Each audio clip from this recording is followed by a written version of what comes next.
Seems that as well as the official previews, there's a few early Tyranid Codex leaks going around. Let's talk about gaunts that get closer to you when they get shot, and entire units being respawned for 2CP.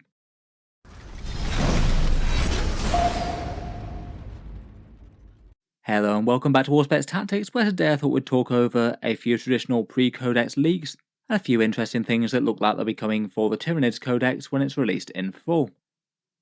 As we've talked about in a fair few videos and Games Workshop announced last weekend, the new Tyranids Codex goes out for pre-order tomorrow and will be on sale in the shops from next Saturday in full. Today though I have had a few small leaks sent in to me that I thought were interesting enough to be worth covering on the channel, particularly as they seem to revolve around the Unending Swarm detachment, basically the really hoardy Tyranids, and I was pretty curious to see how Games Workshop might be doing horde style armies in 10th edition in general, particularly one that's really quite known for the archetypes like the Tyranids, hundreds of termagants and hormagaunts swarming the enemy. I believe that the source for this leaks was actually a battle report by Mini Wargaming, and apparently from the battle report it looks like they've just received the new codex and are getting a fun video out about it. Well worth a look to see some new Tyranids duking it out against the Sisters of Battle, and I'll leave it links down in the video description. It doesn't seem to have been an extensive rules preview or anything like that, but does give us a few hints as to the detachment rules being used at the time, and it was one that was building around the Unending Swarm, which is why we know a bit about that now. Broadly speaking, the vast majority of the unit rules that were displayed look like they're fairly similar to the index. I'm kind of curious to see exactly how much stuff they change and whether or not the vast majority of things are pretty much the same and it's just a few units altered, or if they do go a little bit more extensive and dial up the stats a bit. That seemed to be the way that they went with 9th edition. Definitely the most interesting stuff from a rules perspective though was some clarification around the Unending Swarm. Looks like showcased was the detachment special rule, plus 4 stratagems with varying levels of clarity as to exactly how they work, and 1 enhancement. Obviously with these, as with just about any leaks out there, I'd certainly take with a bit of a pinch of salt. Word of mouth is a little bit different to seeing the full text of the stratagem in full. We might be missing a few subtleties of the rules, but I think that they give us a good taste of what's to come, and I've got no doubt that they're pretty accurate if they've got the codex. Treat it as a teaser for now, but all that being said, let's talk through the rules and how they might impact Hordeanid armies. First up, and perhaps one of the most important reveals, is the Unending Swarm core rule. And this one's interesting enough, maybe not exactly what I was expecting out of the Tyranid detachment, but it basically seems really quite similar to the Blood Surge rule on the Khorne Berserkers.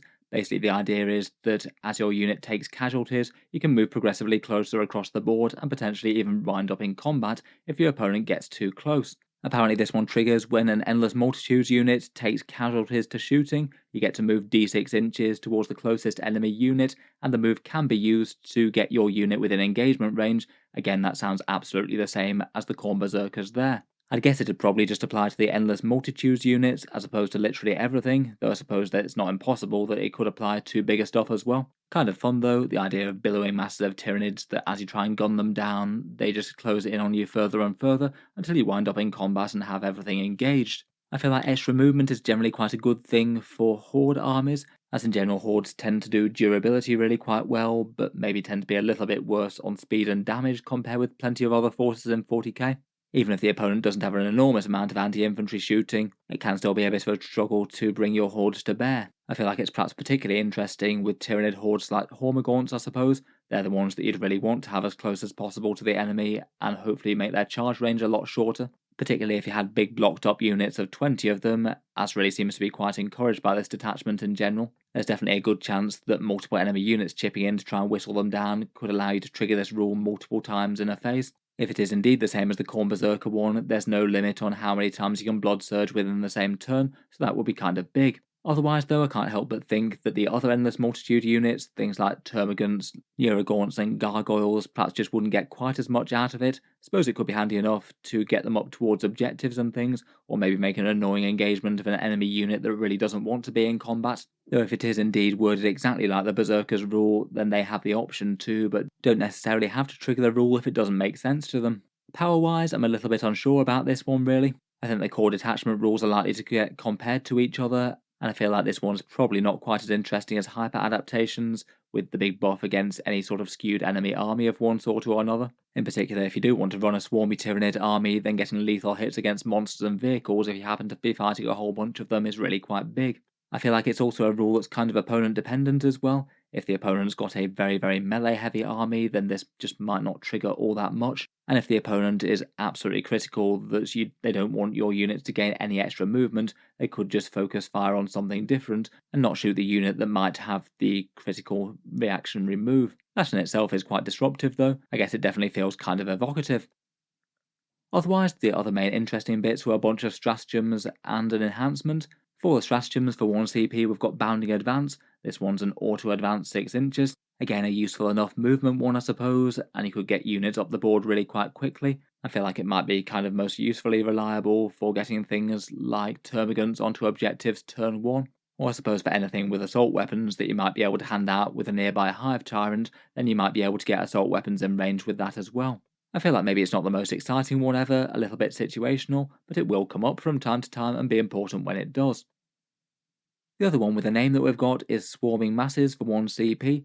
This one appears to give the unit 2 different buffs, sustained hits for the unit, and also critical hits if the unit has 15 or more models in it, so I guess that kind of makes sense once more. It's better for a unit that's really massed up. In general, these swarms don't tend to have the best damage output out there. They can definitely put a lot of hurt on light infantry and potentially stack some saves on heavier stuff, but their low AP really does let them down against things that might be 2+ save out there.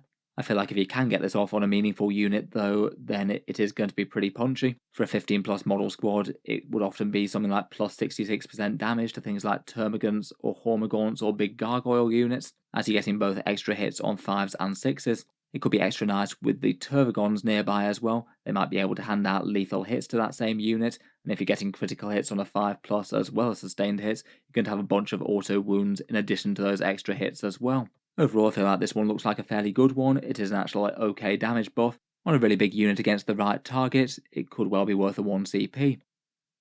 Next up, we've got an as yet unnamed one that unfortunately we don't really have the fine text for, but in general the idea is that you resurrect an Endless Multitude unit for 2 CP, most likely to be an equivalent of the Imperial Guard reinforcement stratagem, or maybe an updated version of the Teeming Masses one from the Combat Patrol rules. That one allows you to resurrect a Termagant unit with 2d6 models remaining. I'd guess though that if this one is 2 CP rather than 1 CP, it'll almost certainly be just to resurrect the entire unit, most likely putting them back into strategic reserve when they're dead if it's like the guard one. It might be a little bit less useful if you had to use it while the models were still on the table. Theoretically though, it could be really quite good. 150 points worth of gargoyles respawned in theory, and then they could deep strike in with the interaction of strategic reserves and deep strike. I feel like this one is probably going to be one of the most used one in the detachment. It'll really make Unending Swarm live up to its name, as in theory you can never really wipe them out. If the opponent is struggling to wipe as many hordes as you have though, then adding in an extra 20 models at a time with this is only going to add to that pressure. And if they can go into strategic reserve, it means that you could have them turn up in an awkward spot as well, maybe just try and mob some units in the enemy home field if they haven't screened well enough. It does make me wonder as well whether they'll get the regenerate swarm numbers stratagem as well from the invasion fleet as well. I feel like there's perhaps a reasonable chance that that one might stay as an alternative version as well, and if so, that could give you a lot of different options for getting more gaunts back on the board.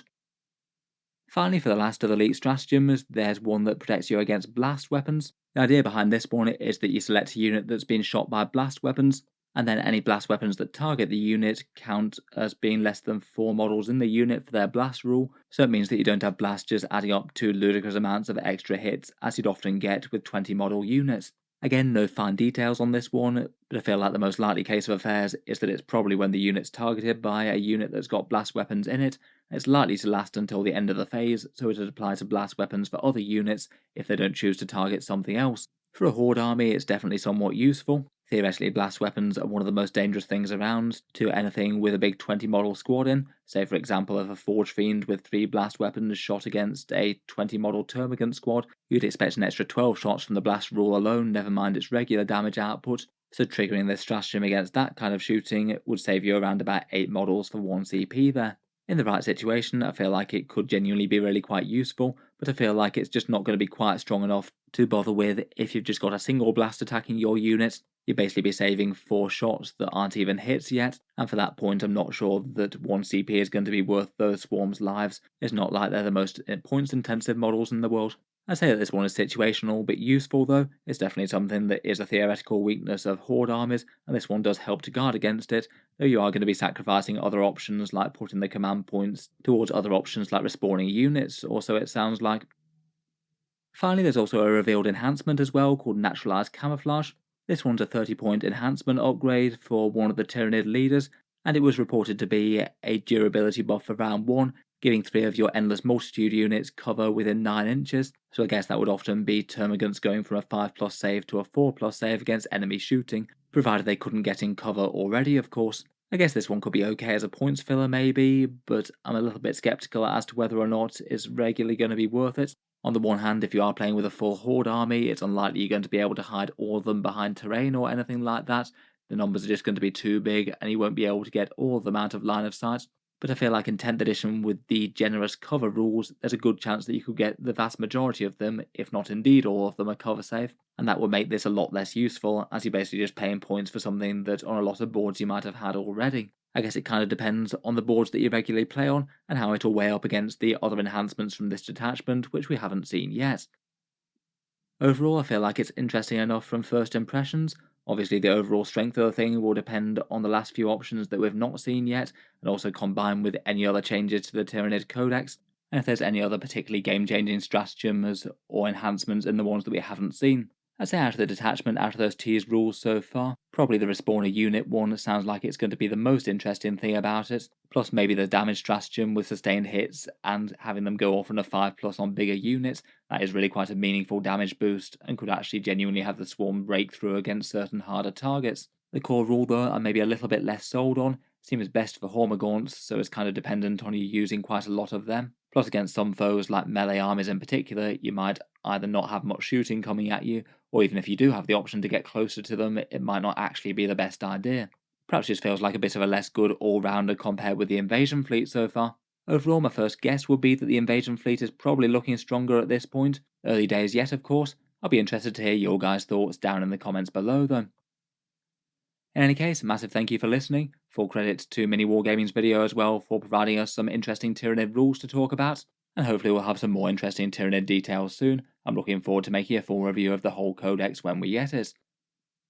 If you've enjoyed the video, then feel free to subscribe to Auspex Tactics, where I'll certainly keep tabs on any of Games Workshop's news and rumours and new codex details. I do tend to post 40k stuff just about every day. Finally, if you've enjoyed the video and you'd like to help support, I would just like to mention that Auspex Tactics does have a Patreon page as well, and you can find that linked in the video description if you'd like to help keep these videos coming. Channel patrons do get a fair few advantages, seeing certain videos early, regular votes to see what sort of things happen next on the channel, and automatic entry into the regular prize giveaways with the chance to win some big model kits each month. If any of that sounds good to you, or you'd just like to help support, the link is down in the video description. In any case, an absolutely massive thank you for listening, and I'll hope to see you guys next time.